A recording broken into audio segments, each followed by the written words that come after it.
Lac operon में lack का मतलब है लैक्टोज और ओपेरोन का मतलब है एक सिस्टम, एक जीन का सिस्टम जिसमें कि दो या दो से ज़्यादा, मतलब एक से ज़्यादा एक्चुअली दो या तीन या ज़्यादा जीन प्रेजेंट हो और उन 2, 3, 4, 5 जितने भी जीन प्रेजेंट हो उनको उनका एक कॉमन प्रमोटर हो। यूजुअली क्या होता है कि एक जीन का एक प्रमोटर होता है, लेकिन प्रोकैरियोट्स में ये यूजुअली देखा जाता है कि 2 या 3 जीन्स होते हैं और उनका एक प्रमोटर होता है, कॉमन प्रमोटर, और उन तीनों जीन और इस प्रमोटर को एक जीन होता है जो कि रेगुलेट करता है, और उस जीन को हम लोग क्या कहते हैं, तो उस जीन को कहते हैं रेगुलेटरी जीन। मतलब 2 या 3 जीन हो, उसका एक कॉमन प्रमोटर हो और इन तीनों जीन, इनका प्रमोटर को एक और जीन रेगुलेट करता हो जिसको कि कहते हैं रेगुलेटरी जीन। तो ये जो पूरा सिस्टम बनता है जीन, प्रमोटर और रेगुलेटर का मिलाकर, इन सब को मिलाकर हम लोग क्या कहते हैं, एक ओपेरोन कहते हैं। हम लोग अभी देखेंगे लैक ओपेरोन मतलब लैक्टोज ओपेरोन के बारे में। ये क्या है, कहाँ पाया जाता है और क्यों पाया जाता है। सबसे पहले देखते हैं कि क्या है। वो तो हमने देख लिया कि 3 जीन होता है। अगर बात करें लैक ओपेरोन की तो इसमें 3 जीन होता है Z/A और तीनों जीन का एक कॉमन प्रमोटर होता है। अब ये जीन और ये प्रमोटर, इन चारों को एक और जीन होता है जिसको कि हम लोग कहते हैं रेगुलेटरी जीन, I से डिनोट करते हैं, और उसको ये रेगुलेटरी जीन इन चारों को क्या करता है कि कंट्रोल करता है। तो ये तो हो गया लैक ओपेरोन। ये कहाँ पाया जाता है, तो ये ई कोलाई में पाया जाता है। ई कोलाई एक बैक्टीरिया है। क्यों पाया जाता है ई कोलाई में, मतलब काम क्या है इसका, तो जब ई कोलाई को डायरेक्ट ग्लूकोज ना मिले, उसके आसपास खाने को जब डायरेक्ट ग्लूकोज ना मिले और ग्लूकोज की जगह उसे लैक्टोज मिल जाए, तो उस लैक्टोज को तोड़कर वह उसके मोनोमर में बदल देता है जो कि होता है ग्लूकोज प्लस गैलेक्टोज। मतलब उस लैक्टोज को ग्लूकोज और गैलेक्टोज में तोड़कर फिर उसका यूटिलाइजेशन करता है ई कोलाई अपने एनर्जी के लिए। तो यही जो प्रोसेस है, यही जो है इसका क्या है, काम है। लैक ओपेरोन का ई कोलाई में यही काम है। अब देखेंगे कि एक्चुअली एक मोटा मोटी एक देखेंगे कि है क्या लैक ओपेरोन में। तो लैक ओपेरोन में हमने क्या देखा कि 2 जीन है। पहला तो क्या है कि 3 जीन का एक जो है वो कॉम्बिनेशन है जो कि Z/Y और A है। ये तीनों जीन का एक कॉम्बिनेशन होता है, इसको हम लोग बोलते हैं स्ट्रक्चरल जीन, और ये यूजुअली प्रोकैरियोट्स में ही पाया जाता है, बैक्टीरिया वगैरह में ये पाया जाता है। इसको बोलते हैं स्ट्रक्चरल जीन। ये 3 जीन का एक कॉम्बिनेशन है, ठीक है। उसके आगे हमने देखा क्या कि एक प्रमोटर है, मतलब ये प्रमोटर इन तीनों का कॉमन प्रमोटर है, ठीक है। और क्या हमने देखा कि एक और जीन प्रेजेंट होता है जो कि इन चारों को कंट्रोल करेगा। वो क्या है, तो उसको हमने देखा रेगुलेटरी जीन। उसको यहाँ डिनोट किया गया किससे, I से। I जो वर्ड है वो वर्ड किस चीज़ से लिया गया है, तो I वर्ड को लिया गया है इनहिबिटर से।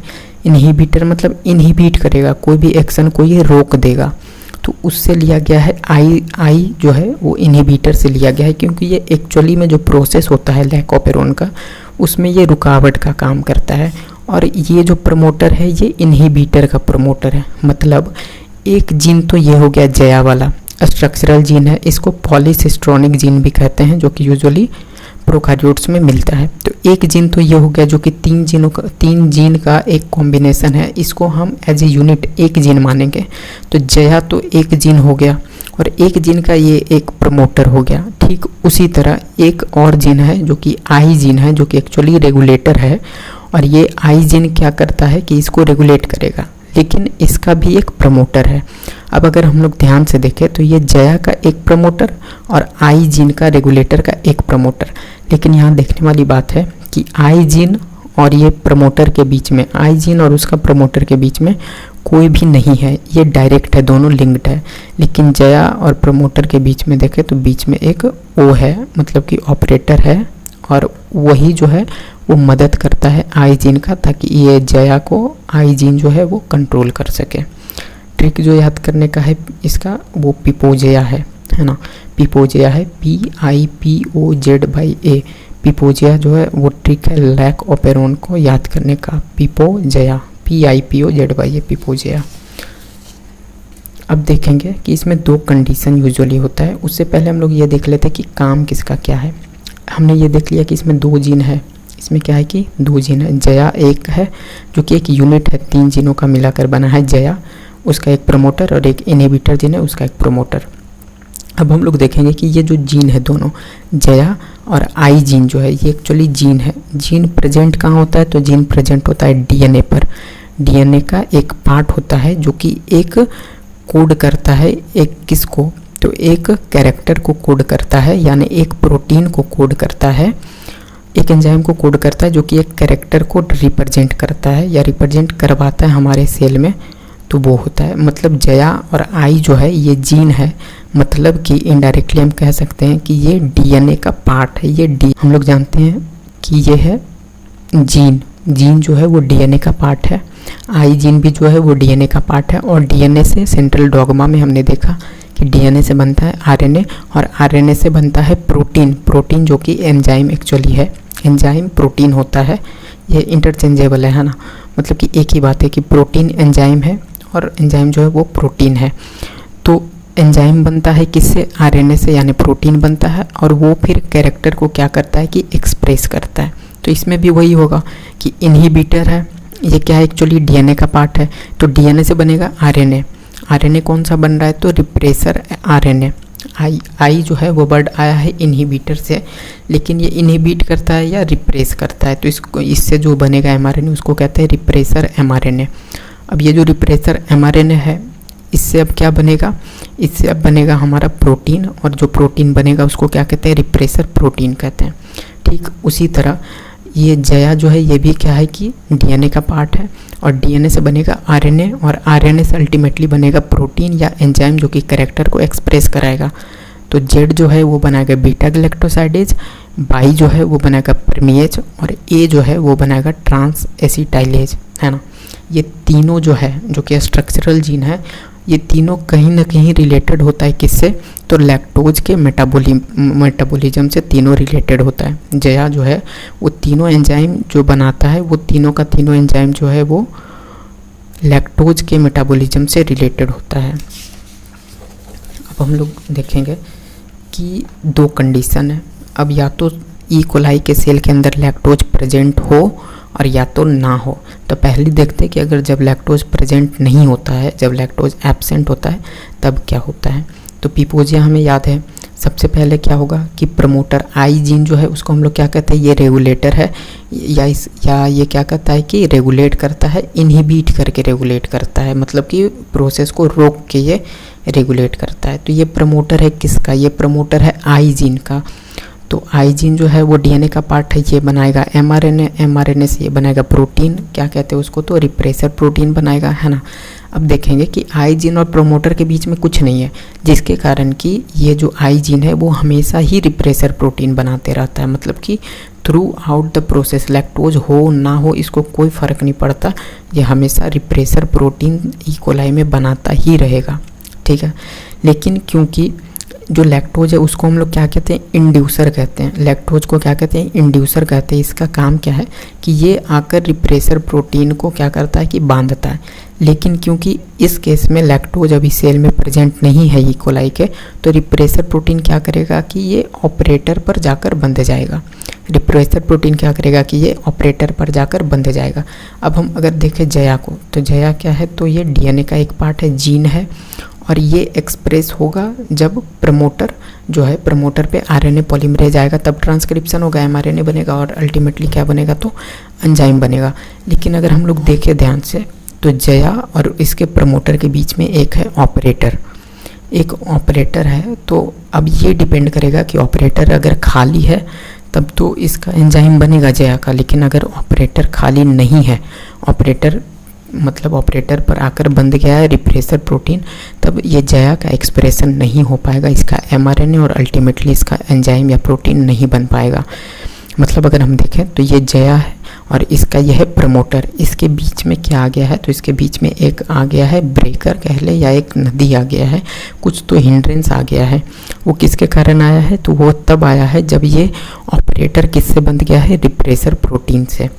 तो जब लैक्टोज नहीं होगा तो ये जो आई जीन का रिप्रेसर प्रोटीन है ये जाकर बंधेगा ऑपरेटर से, और ये प्रमोटर जो है वो आगे नहीं बढ़ पाएगा आरएनए पॉलीमरेज को लेकर, जिसके कारण कि ये जया का एंजाइम नहीं बन पाएगा।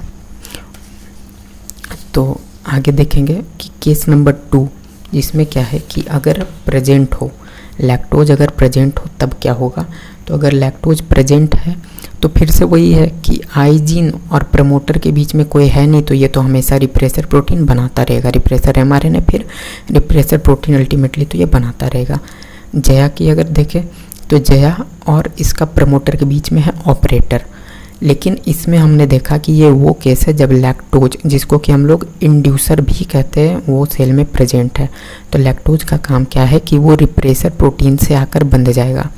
लैक्टोज जो है वो रिप्रेसर प्रोटीन से आकर बंध जाएगा, और उसका मतलब फिर क्या है कि ऑपरेटर खाली हो गया। इसका प्रमोटर जो है, जया का प्रमोटर जो है वो क्या करेगा कि आरएनए पॉलीमरेज से मिलकर जया का जो है वो ट्रांसक्रिप्शन करवाएगा। ट्रांसक्रिप्शन मतलब इसका एमआरएनए बनेगा, फिर एमआरएनए से प्रोटीन यानी एंजाइम बनेगा।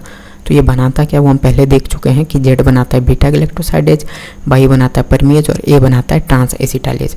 अब हमने ये देखा है कि इन तीनों का कहीं ना कहीं रिलेटेड है लैक्टोज का मेटाबॉलिज्म से।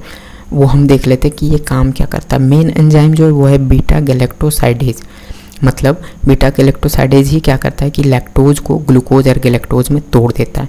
परमिएज क्या काम करता है, तो परमिएज जो है वो ई कोलाई का सेल मेम्ब्रेन को परमिएबल बनाता है। नाम से ही पता चल रहा परमिएज है, तो ये क्या करेगा, परमिएबल बनाएगा ई कोलाई के सेल मेम्ब्रेन को, सेल वॉल नहीं सेल मेम्ब्रेन को ये परमिएबल बनाएगा। किसके लिए, तो लैक्टोज के लिए परमिएबल बनाएगा, ताकि ज़्यादा से ज़्यादा लैक्टोज आ सके और उसको बीटा गैलेक्टोसाइडेज जो है तोड़ सके, किसमें, ग्लूकोज प्लस गैलेक्टोज में।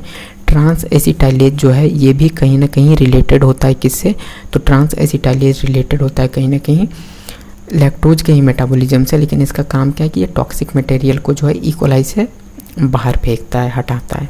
ठीक है, अब हम क्या इसमें ध्यान देने वाली बात क्या है कि लैक्टोज आएगा तब तो रिप्रेसर प्रोटीन से बंधेगा जाकर, और ऑपरेटर खाली होगा तब जाकर इसका जया का ये जो है एंजाइम बनेगा, यानी इसका ट्रांसक्रिप्शन होगा। लेकिन लैक्टोज आए उसके लिए ज़रूरत है कि परमिएज सेल में प्रेजेंट हो। तो इसी के कारण क्या है कि परमिएज जो एंजाइम है वो हमेशा ही सेल में, ई कोलाई के सेल में थोड़ा न थोड़ा अमाउंट में प्रेजेंट होता है। थोड़ा अमाउंट में प्रेजेंट होने के कारण क्या है कि ई कोलाई का जो सेल मेम्ब्रेन है वो लैक्टोज के लिए हमेशा ही थोड़ा न थोड़ा परमिएबल होता है। अब जब थोड़ा सा परमिएबल है तो थोड़ा ही अमाउंट में सही, लेकिन लैक्टोज आएगा, वो यहाँ बाइंड करेगा रिप्रेसर प्रोटीन से, और जया का क्या हो जाएगा कि जया का जो है वो एक्सप्रेशन शुरू हो जाएगा, है ना। जया का एक्सप्रेशन शुरू हो जाएगा तो बीटा गैलेक्टोसाइडेज बनेगा, वो इसको तोड़ेगा और परमिएज और भी ज़्यादा अमाउंट में रिलीज होगा। अब परमिएज रिलीज होता जाएगा तो ई कोलाई का जो सेल मेम्ब्रेन है वो उतना ही ज़्यादा परमिएबल होता जाएगा लैक्टोज के लिए। तो लैक्टोज और भी बहुत ज़्यादा अमाउंट में आता रहेगा, वो इससे बाइंड करता रहेगा रिप्रेसर प्रोटीन से, बीटा गैलेक्टोसाइडेज फिर से बनता रहेगा और वो इसको तोड़ता रहेगा। तो ये एक साइकिल चलता जाएगा और लैक्टोज का ब्रेकडाउन जो है वो चलता रहेगा किसमें, तो ई कोलाई में। अब हम लोग देखेंगे कि दो इसमें कन्फ्यूज़न होता है दो में कि स्विच ऑफ कंडीशन कौन सा है और स्विच ऑन कंडीशन कौन सा है। तो स्विच ऑफ और स्विच ऑन के लिए हम लोग बेस मान लेंगे किसको, लैक्टोज को हम लोग बेस मान लेंगे कि जब लैक्टोज एब्सेंट है, तो एब्सेंट है मतलब ऑफ, तो ये जो कंडीशन है वो उसको बोलेंगे स्विच ऑफ कंडीशन है। और फिर से लैक्टोज को बेस मानेंगे, तो अगर लैक्टोज प्रेजेंट है तो लैक्टोज अगर प्रेजेंट है तो उसको क्या बोलेंगे, स्विच ऑन कंडीशन है। एक और कन्फ्यूज़न क्या है कि जो लैक ऑपेरॉन है वो कैसा सिस्टम है, तो ये एक इंड्यूसिबल सिस्टम है। लैक ऑपेरॉन कैसा है, एक इंड्यूसिबल सिस्टम है।